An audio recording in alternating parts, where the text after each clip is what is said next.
Welcome to this special bonus episode of the Passive House podcast. I'm Zach Semke, Director of House Accelerator, and we're pleased to be sharing a series of bonus episodes recorded at PhiusCon 2022 in Chicago. These interviews were made possible by generous support from Corp and Zola Windows. In this interview, Passive House Accelerator's Director of Publications, Mary James, interviews Tessa Bradley of the Artisans Group. Enjoy.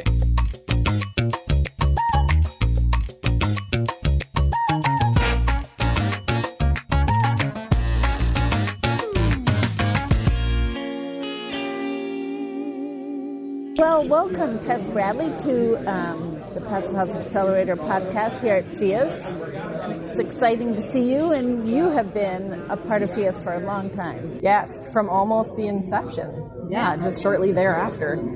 But your firm has undergone a big change. Yes, I think if you're smart, you're always evolving, right? Mm-hmm. We've grown quite a bit in the last year. We have 11 employees, and we're doing about twice the volume we were last year. Most of it's passive house, which is pretty exciting. So in addition to all of the single-family residences, which has always been a big part of what we do, we're doing a lot of larger scale projects now. So doing mixed-use passive house projects. All over in the Pacific Northwest, mostly. And I'm designing the largest Habitat for Humanity project, maybe in the country. I'd have to look and see, maybe the second largest. It's 120 units, so we're doing a neighborhood. Wow. And I'm hoping to make that entire neighborhood passive house. That's very exciting. I was just reading about a district in Munich that's all passive house. And it's amazing. Like, why don't we have that? But we're working on it. Okay, you're working on it.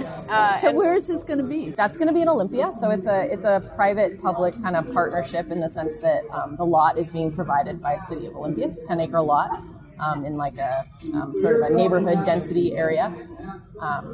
That's a really exciting project for us right now.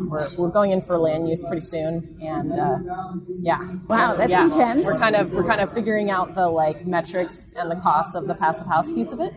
They're in a different kind of challenge because they can't charge more for their buildings if their buildings cost more, because it's all based on what the person makes. It's a 30 to 80% AMI, so it's a very different model than your average developer.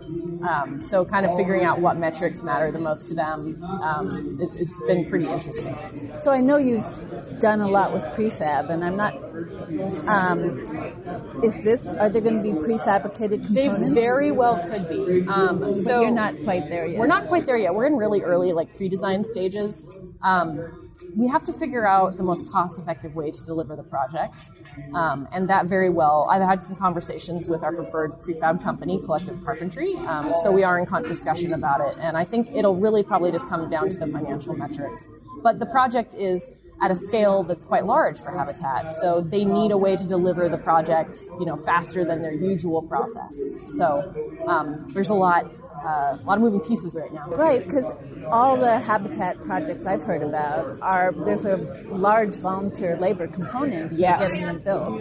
Yes. Is that going to be the case with a multifamily? So I think that the project is very interesting in that it's a land lease model. So Habitat will own the property in perpetuity, and you will buy the house right on the property. And it's going to be a mix of senior co-housing as well as townhouses, as well as 4 large multifamily buildings that, for all intents and purposes, it's like a co-op, but it's sort of like a condo. Like a condo co-op would be a good way to describe it. They will likely use their usual methodologies to build the senior housing and the townhouses, because it's similar enough to what they normally do that's very achievable. We are probably going to have the multifamily buildings built by a general contractor, since that will be quite different than their usual methodology. Wow. Really breaking all barriers. Yeah, right. Yeah, we're going to take a thing that's hard and make it harder. Why not? It's never stopped us before, right, Mary? Your firm, is probably better known, obviously, you're moving into larger projects for your single-family home. I would say so, yeah, certainly. It's been our bread and butter a long time. And so how many of those are, just out of curiosity, are you using prefab? Almost all of them. Almost all of them I would now. say 80 to 90% of what's coming off our boards now in 2022 is prefab. That's so interesting. And I think the What a builder shift. shortage has a lot to do with it. And for us, because of the builder shortage, we are training a lot of builders locally to do this kind of work and be partners with us in it. And one of the best ways to do that is to prefab, because it really takes, a really big burden off of them for like their first passive house, I feel like it's a very good stair-step methodology for how to get people trained up in it without it being like, oh my God, like just so overwhelming. What do I do? How do I do it? It's like, well, a really big piece of it's kind of already figured out. So you just, you just have to figure out the rest of it. And Right. so it's You're putting on the trimmings. Yes. But you don't have to figure out Yes. the main course. Yes, exactly. Yeah, it's the steak. We've got the steak figured out, and the builder can do the mashed potatoes and, Right. and the veggies. So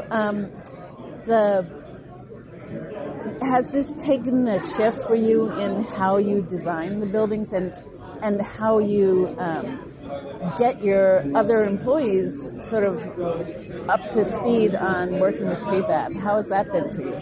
It's been great. I have to say we have a lot. We started marketing to women a lot. Come work for a women-owned firm. Your boss will be a woman. Good luck finding that in architecture, right?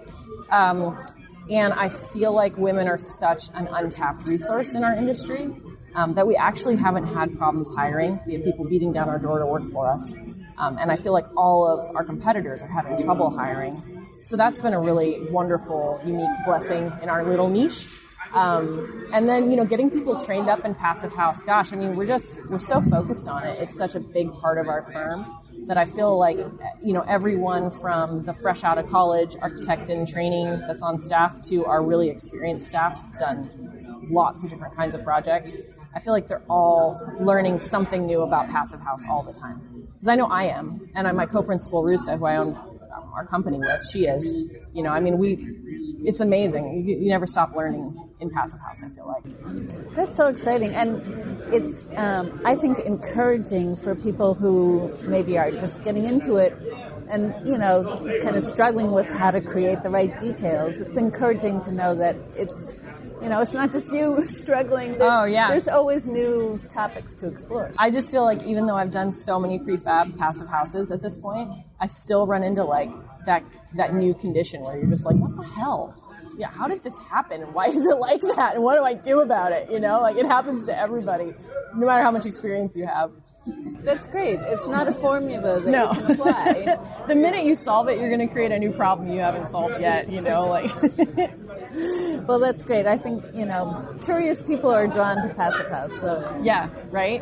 There's a lifetime of interest there.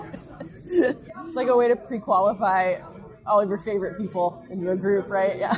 So, I just, I look forward to seeing, visiting your website. I hope other people do too, because you have beautiful work. And we just rebranded, so you'll have to let me know what you think of the new logo. Okay. I want your feedback. And we've got some cool things happening in 2022 and 23. We've been invited to go after a large school project that would be a passive house retrofit in Seattle with a larger firm. So it would be a partnership. Great. Something to look forward to. Yes. Thanks so much for stopping by. Thanks, Mary.